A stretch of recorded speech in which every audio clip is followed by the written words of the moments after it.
Hello, you're with Ross Fletcher on SoundersFC.com. Welcome to the CenturyLink Scouting Report with Seattle at San Jose Earthquakes for the final time this season. Last year's runaway Supporters' Shield champions have flipped their form. They're second to bottom in the West this year and they've lost 6 of their last 8 games. Even bigger changes afoot. Their coach Frank Yallop left by mutual consent early in June. He's been replaced on an interim basis by his former assistant Mark Watson. Now you might remember not too long ago the Sounders really put San Jose to the sword, winning 4-0 at CenturyLink Field, and to compound matters for the Earthquakes coming into this weekend, they're without their top scorer Chris Wondolowski, who's away with the US national team on Gold Cup duty. Here are 3 San Jose players to watch. Alan Gordon. He lost his way early in the season, but 3 goals in his last 3 games, including 2 memorable headers to win the Cali Clasico against LA, have brought him into form. He's very strong in the air. He's got a really decent touch for a striker of his size. He's the focal point now with Wondolowski away. He'll do very well to match last season's career best 13 goals. Shea Salinas, the attacking midfielder, can play on either the left or the right. He's very direct. That kind of play caused Seattle problems back in their meeting in March. And I think on his day, he's one of the best wide players in MLS. 1 goal and a leading 5 assists this season.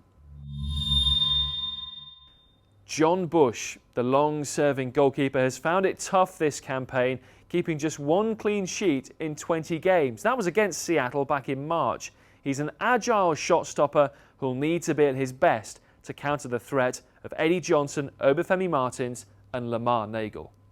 We're going to look now at San Jose's defensive problems. Last year they scored lots of goals but were also very good at the back. This year they've conceded more goals than anybody else aside from Chivas, who they're level with on 32 against. Now Jason Hernandez, one of their defenders, says it's not because they're doing anything differently this year. He reckons it's just they're getting punished more. Well, I respectfully disagree with that. I think San Jose, who build their ethic on lots of hard work, aren't working as consistently hard as a unit, and here is why in their last 3 games. We're going to start with a game against LA recently and how they don't press along the back line. Carlo Cudicini with the bowl out here. They press in certain numbers but not all over the field. Here comes the pressure from Beitashour and Donovan, but as soon as that's broken, there's all sorts of space for Landon Donovan to exploit. A poor tackle by Bernardes, and now the numbers come from LA. They don't get back in numbers from San Jose's point of view, and it's far too simple for Hector Jimenez to receive that pass from Robbie Keane. What you'll notice here is that is broken. 1, 2, 3, 4 LA attackers against 1, 2 San Jose defenders. They should have pressed better as a unit, but they pressed as individuals. So how can you let LA, through just 2 passes all along the floor, get to a 4-on-2 situation? It should never have happened. And with players with the quality of Donovan and Keane, you're always going to be punished. In the end, it's far too easy for Hector Jimenez.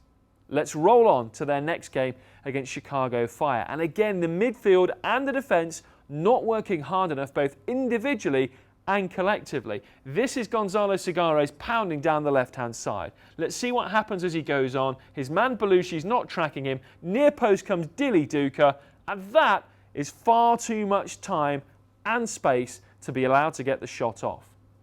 What you'll notice here, right at the top of your screen, is Mehdi Belushi. You can just about see him here. He's caught ball watching as Gonzalo Cigares begins his run. That's the first defensive breakdown as we play it on. So Cigares is free. Nice touch onto him. The next one here is this near post area. Nobody goes to meet Duca. Even with that poor touch, he still has far too much time and space. And again, San Jose are punished. Now let's go on to the most recent game at New England Revolution, and here again it's a simple lack of defensive discipline.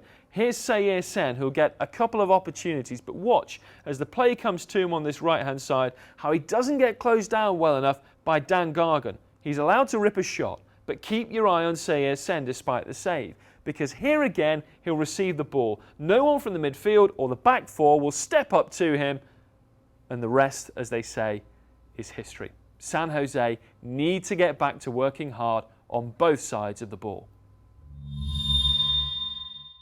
So if you want to watch the Sounders at San Jose Earthquakes at Buckshaw Stadium, quite an atmosphere there. We'll be with you, myself and Casey Keller, on King 5, 7:30 kickoff, 7 o'clock for the pre-game show. We'll also bring you the radio call on Cairo Radio 97.3 FM. I'm Ross Fletcher. That's your CenturyLink Scouting Report on SoundersFC.com.